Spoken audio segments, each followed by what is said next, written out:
जय हिंद दोस्तों। तो आज हमारी पॉलिटी की क्लास यानी आज का टॉपिक हमारा संवैधानिक विकास, जो कि ये टॉपिक हम पहले कर चुके थे लेकिन फिर से इसको इम्पोर्टेंट है तो मैं करवा दे रहा हूँ। और ये पॉलिटी की लास्ट क्लास है यानी थ्योरी की लास्ट क्लास। इसके बाद आगे क्लास नहीं होगी क्योंकि देखो टाइम बहुत ही कम है और 1.5 महीना टाइम हमारे पास बचा है। और पॉलिटी में 1 से 2 क्वेश्चन, इससे ज़्यादा नहीं पूछे जाते। यानी पिछले कई शिफ्ट में एक क्वेश्चन भी नहीं था पॉलिटी में, तो हम पॉलिटी पर इतना ध्यान नहीं देना। बाकी प्रैक्टिस सेट हम करेंगे। तो उसमें नीचे मैं थ्योरी दूंगा आपको, वहाँ से बताकर आप समझ जाइएगा। बाकी 1-2 क्वेश्चन आएगा वहाँ से आप कर सकते हो, लेकिन इतना थ्योरी देखने में आपका भी टाइम लॉस होगा और मेरा भी टाइम लॉस होगा। तो इस पे ध्यान नहीं देना। बाकी स्टैटिक जीके की 3-4 टॉपिक इंपॉर्टेंट रह गई है, तो उसे भी करवाऊंगा और हिस्ट्री पूरा करवा दूंगा।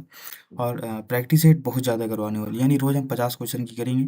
और मैं इतना बोलूँगा, जीएस की जो हिस्ट्री और स्टैटिक जीके पॉलिटी, इसकी इतनी प्रैक्टिस सेट करवा दूंगा आपका रिवीजन, कि आपको कोई और लेक्चर देखने की ज़रूरत नहीं होगी। क्योंकि देखो टाइम भी बहुत कम। आप कोई दूसरा लेक्चर देखने पे जाइएगा तो आपका टाइम रह जाएगा। तो मैं यही बोलूँगा, बाकी आप मैथ, रीजनिंग ये सब अच्छे से ध्यान दें। बाकी हिस्ट्री, पॉलिटी, स्टैटिक जीके ये 3 सब्जेक्ट मुझ पर छोड़ दीजिए, मैं हर एक इम्पोर्टेंट क्वेश्चन करवा दूंगा।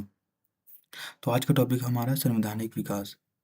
तो संवैधानिक विकास का अर्थ क्या होता है वो जान लेते हैं। तो संवैधानिक विकास में तात्पर्य उन ऐतिहासिक प्रक्रियाओं, कानूनों या अधिनियमों और सुधारों से है, जिसके माध्यम से भारत में वर्तमान संविधान का निर्माण हुआ है। यानी इसका मतलब ये होता है कि ऐतिहासिक प्रक्रियाओं का जो कानूनी, आधुनिक ये सब था, उसके सुधार में जिसमें माध्यम से भारत में परिवर्तन हुआ, उसे कहते हैं संवैधानिक विकास। यह विकास ब्रिटिश शासनकाल यानी 1793 से 1947 में विभिन्न अधिनियमों द्वारा हुआ था।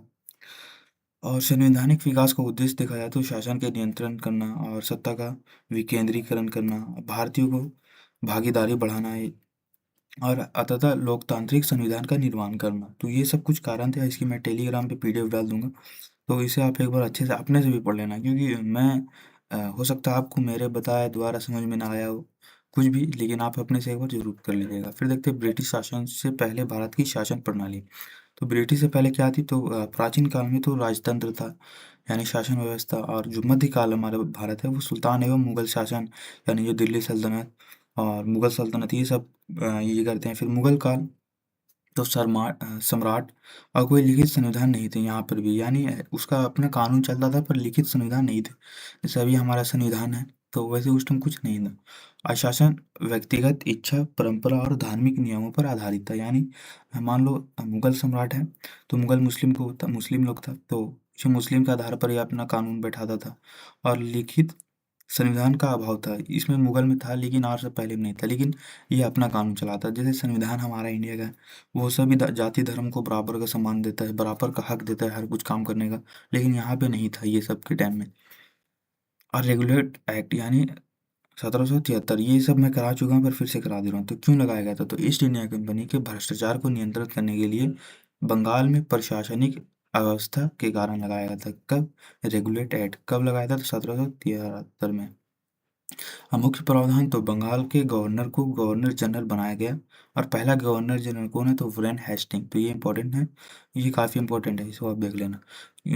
पहला गवर्नर जनरल है ये।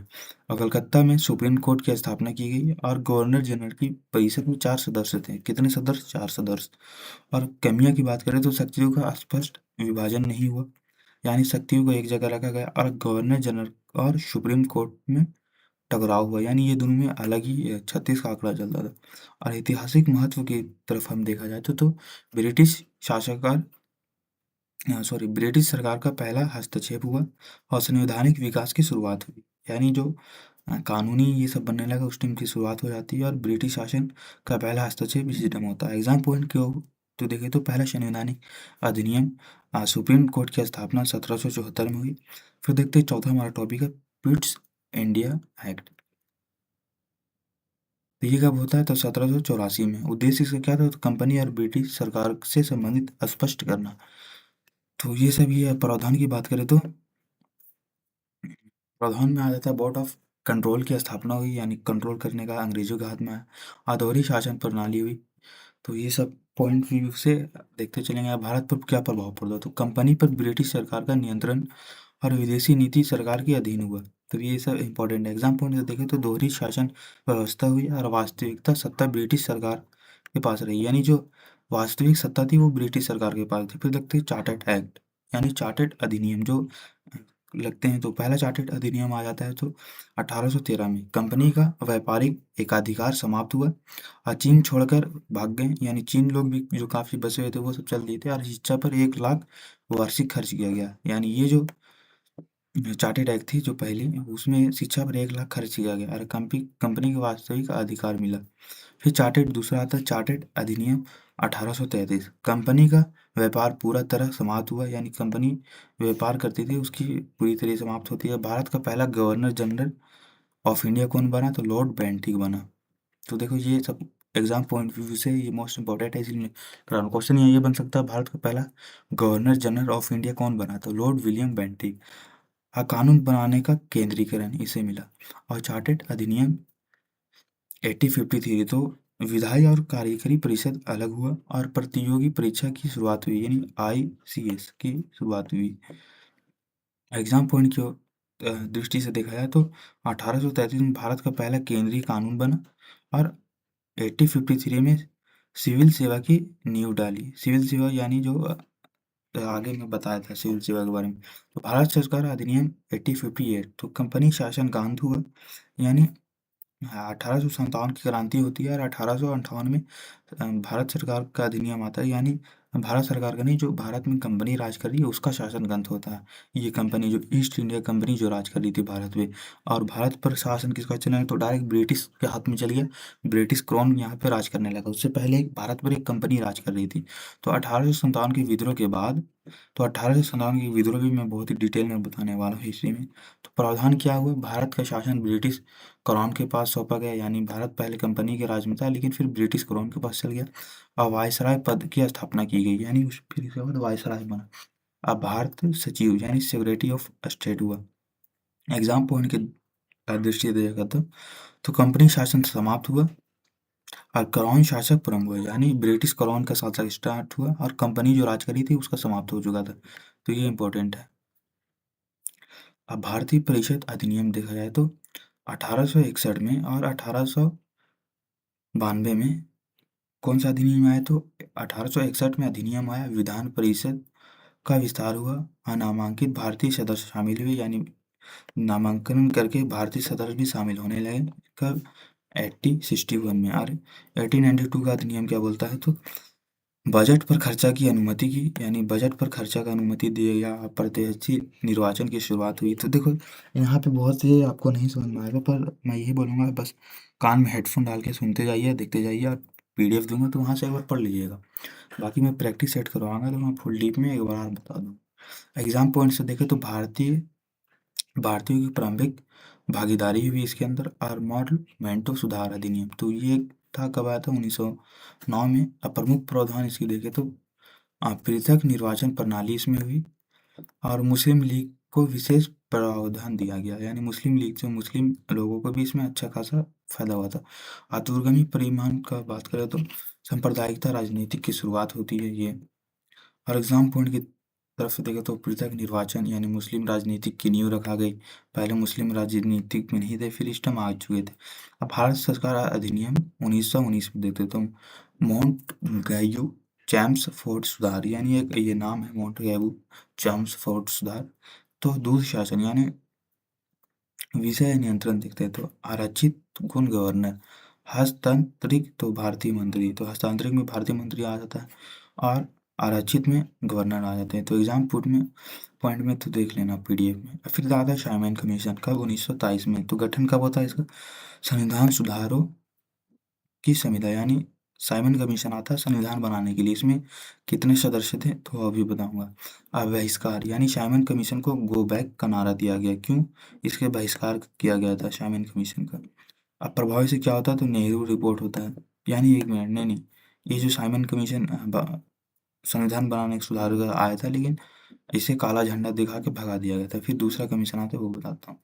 देखो गोलमेज सम्मेलन 1930 से 1932 तक होता है, परिणाम और सम्मेलन। तो पहला सम्मेलन असफल रहा, दूसरा गांधी इरविन समझौता हुआ, और तीसरा 1935 में अधिनियम का आधार बना। तो देखो मैं इसको हिस्ट्री में जब पढ़ाऊँगा तो अच्छे से मैं आपको बताऊँगा। यहाँ आप संवैधानिक विकास देख रहे हैं तो थोड़ा आपको नहीं समझ में आएगा, एक लेवल ऊपर जाएगा। जब हिस्ट्री कहानी जैसे हम देखेंगे तो काफ़ी अच्छा समझ में आएगा। फिर भारत सरकार अधिनियम 1935, तो मुख्य विशेषता इसकी क्या हो जाती है, तो संघीय व्यवस्था इसमें आ जाती है, अपराधित और आरबीआई की स्थापना यही होती है। तो ये इंपॉर्टेंट है, बाकी स्किप करिए। महत्व इसकी देखा जाए तो आधुनिक संविधान की नींव रखी, और एग्जाम पॉइंट से देखा जाए तो सबसे विस्तृत अधिनियम हुआ यहाँ पे, और संविधान का ढांचा बना। हाँ, क्रिप्स मिशन आया तो ये था मेन क्रिप्स मिशन, जिसके बारे में साइमन कमीशन के बारे में बोल दिया था, वो ऊपर गलत है, ये साइमन कमीशन देखते हैं, क्रिप्स मिशन। तो युद्ध के बाद संविधान सभा, तो असफल के कारण तो तत्काल स्वतंत्र नहीं, यानी कैबिनेट मिशन योजना 1949 में आया, और प्रमुख प्रावधान तो देखें तो संविधान सभा का गठन हुआ और संघीय ढांचा बना संविधान का। और फिर देखते हैं 15 टॉपिक क्या हमारा, भारतीय स्वतंत्र अधिनियम 1947। तो मुख्य बिंदु देखा जाए तो भारत पाकिस्तान का विभाजन हुआ, सत्ता हस्तांतरित हुआ और गवर्नर जनरल बनाया गया। 19वां देखें तो संविधान सभा यानी तथ्य और विवरण, तो अध्यक्ष कौन थे, तो डॉक्टर राजेंद्र प्रसाद। अब कुल सदस्य कितने थे, तो 389। अब बाद में कितने हो गए, तो 299 हो गए। तो 17वां देखते हैं संविधान निर्माण, तो ड्राफ्टिंग कमेटी, यानी ये अध्यक्षता कौन कर रहे थे, तो डॉक्टर भीमराव अम्बेडकर। योगदान की बात है तो मौलिक अधिकार ये दिलाते हैं, आज संधाई ढांचा बनाते हैं, तो ये भीमराव अम्बेडकर काफ़ी इंपॉर्टेंट हो जाते हैं। फिर आता है 15वां, भारतीय संविधान की विशेषताएं, तो साइलेंट फ्यूचर देखें तो लिखित संविधान बना, संधाई व्यवस्था, संसदीय प्रणाली, धर्मनिरपेक्षता, अमौलिक अधिकार, ये सब के बारे में बात किया गया इस संविधान में। अब महत्वपूर्ण तथ्य देखें तो संविधान लागू 26 जनवरी 1950, ये तो सभी लोग जानते हो, सबसे लंबा लिखित संविधान है ये हमारा। परीक्षा में पूछे जाने वाले महत्वपूर्ण बिंदु तो ये देख लेते हैं, और आज का टॉपिक कंप्लीट होने वाला है। तो 1773 में पहला संवैधानिक अधिनियम आया, 1735 में संविधान की नींव रखी, 1909 में पृथक निर्वाचन हुआ, 1999 में निधि शासन हुआ। तो ये टॉपिक आज का हो जाता है कंप्लीट हमारा, और इसकी पीडीएफ मैं टेलीग्राम पर डाल दूंगा। और ये हमारी लास्ट क्लास थी, तो कुछ मिस्टेक हो तो आप कमेंट करके बता देना, मैं उसको एडिट करके फिर से कमेंट में पिन कर देता हूँ। और कल से हम सिर्फ प्रैक्टिस सेट करेंगे और हिस्ट्री की थ्योरी करेंगे, और इसकी थ्योरी अब छोड़ने वाले हैं, इसकी सिर्फ प्रैक्टिस सेट करेंगे। तो मिलते हैं नेक्स्ट वीडियो में, आज के लिए जय हिंद।